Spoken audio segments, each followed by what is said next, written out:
Government support కావాలంటే మన local government దగ్గర తీసుకోలేము.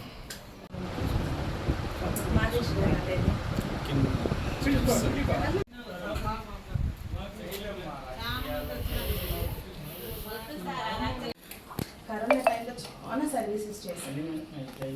టైలరింగ్ సార్ మన దగ్గర నేర్చుకున్నాను. హిందీ మదనపల్లిలో ఉంది. మన దగ్గర ఎవరైతే టైలరింగ్ నేర్చుకుంటారో అయిపోయే ముందు వచ్చేసి వాళ్ళని పిలిపించి జాబ్ మీద లాగా కంప్లీట్ చేస్తే ఎవరైతే ఇంట్రెస్ట్ ఉంటుందో వెళ్తారు. 12,000 13,000 సంపాదించుకుంటారు.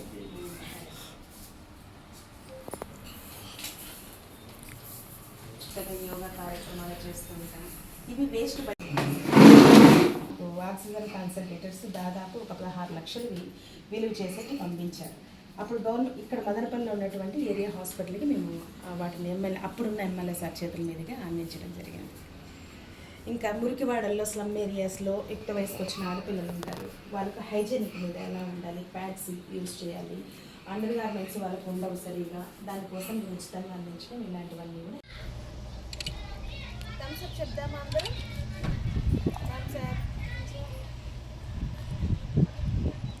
స్మైల్.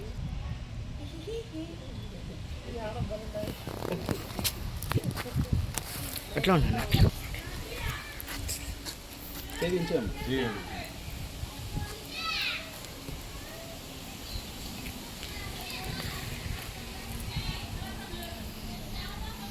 ఇవ్వండి అమ్మా. అమ్మ అది ఇవ్వండి. చాలా తప్పుడు అనిపించింది.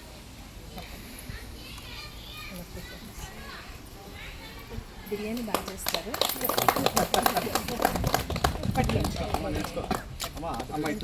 ఇది ఇది ఇప్పుడు 2 మేడం మీరే పట్టుకోండి.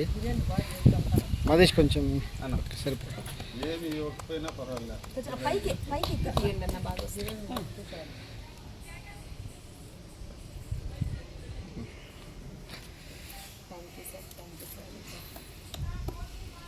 అది ఇచ్చేయాలి నీకు కాదు. సతమానం భవతి సతాయః ఇంద్రియ ఆయుషేంద్రియ గతిస్థితి అన్నదాన సుఖీ భవ సుఖీ భవ సుఖీ భవ ఆయురారోగ్య ఐక్య సుఖ్యాపాపి సుఖరస్తు.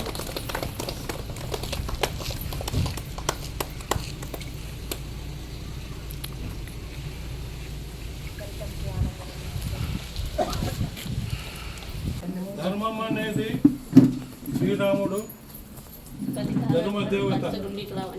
అట్లా ధర్మాన్ని ఆచరించే వాళ్ళు కూడా బ్రాహ్మణ వంట వారు.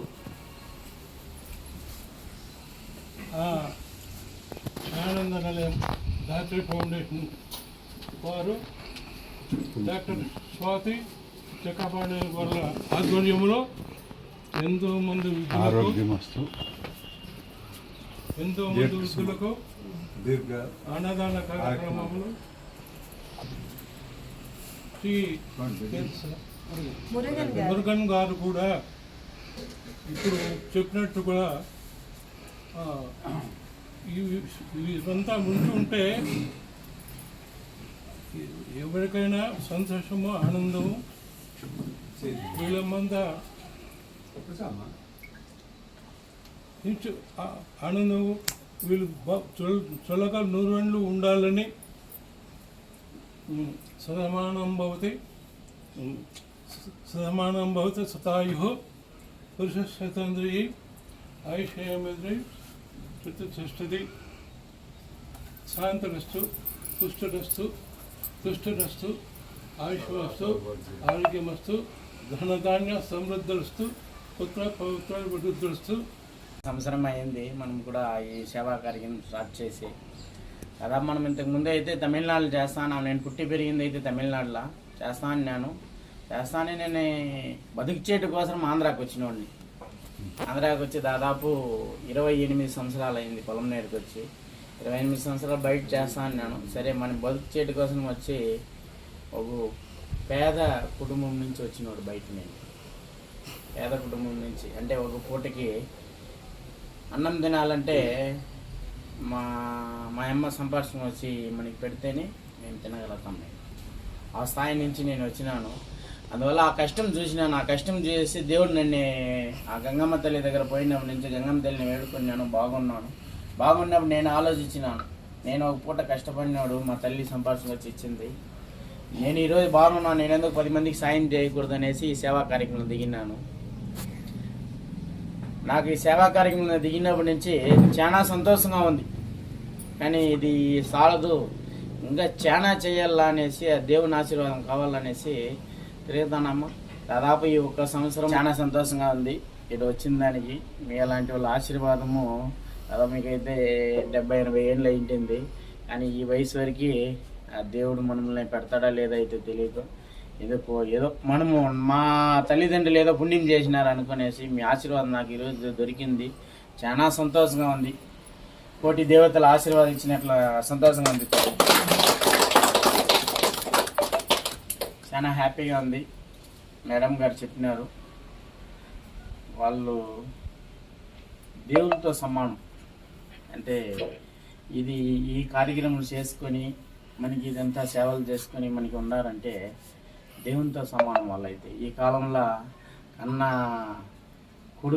కొడుకు కూతుర్లే పోతే పోనీ, అంటే మన తరపున ఏదైనా 1 రూపాయి ఆదాయం వస్తేనే కొడుకు కానీ కూతురు కానీ చూసే కాలంలో ఇలాంటి మిమ్మల్ని అంతా ఒక తల్లిగా ఒక అవ్వగా భావించుకొని ఎక్కువ మిమ్మల్ని తల్లి అవ్వగా భావించుకొని మిమ్మల్ని చూసుకుంటున్నారు. అంటే మీ కూతురు స్థానంలో ఆ బాధ లేకుండా మీకు, అంటే నాకు బిడ్డలే లేదు, తల్లి కొడుకు లేదు, కూతురు లేదు, మేము కన్నామని మీ ఆ బాధ లేకుండా మేడం గారు మీకు తీసుకొని మీకు అడ్డంగా నిలబడతారంటే నిజంగా వాళ్ళకి ఎంత చెప్తేనే చాలదు.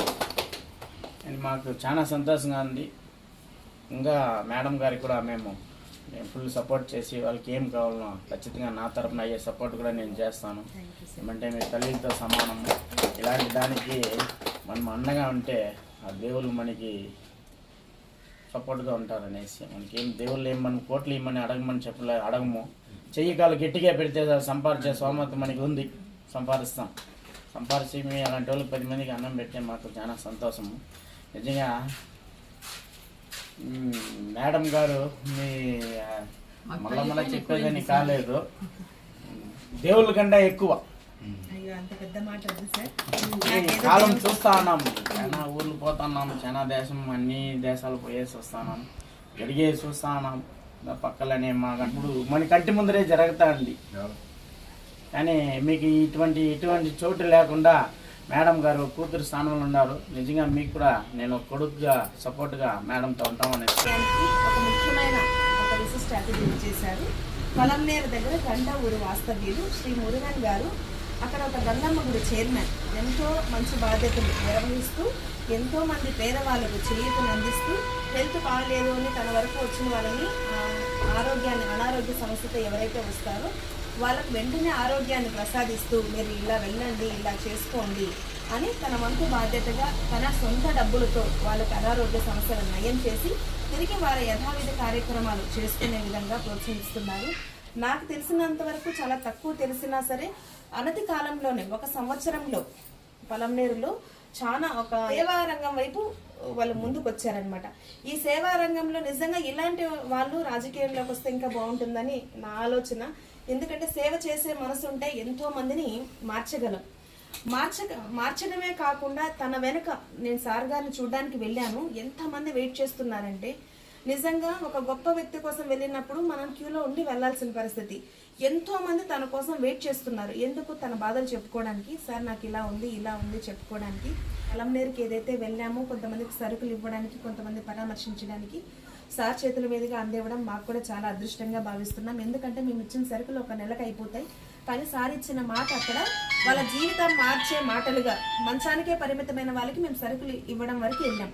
ఆయన మాట్లాడారు, అమ్మ నేను అంబులెన్స్ రెడీ చేస్తాను, నేనే అన్నీ చూసుకుంటాను, మీ తిండి ఖర్చులు కానించి ఆ రోజుకి ఏమవుతుందో అంతా నేనే రెడీ చేసి పంపిస్తాను, మీరు వెళ్ళి ఫస్ట్ బెంగళూరులో చూపించుకోరండి, ఆయనకు కాళ్ళు తిరిగి వస్తాయేమో ఒక అవకాశం చూద్దాం అని చెప్పేసి మీరు ఒకరోజు రెడీ అయ్యి నాకు ఫోన్ చేయండి అని చెప్పేసి చెప్పడం నిజంగా గొప్పగా అనిపించింది. ఏదో ఒకరోజు చూసామా వెళ్ళిపోయామా అని కాకుండా వాళ్ళ సస్టైనబిలిటీ గురించి ఆలోచిస్తున్నారు.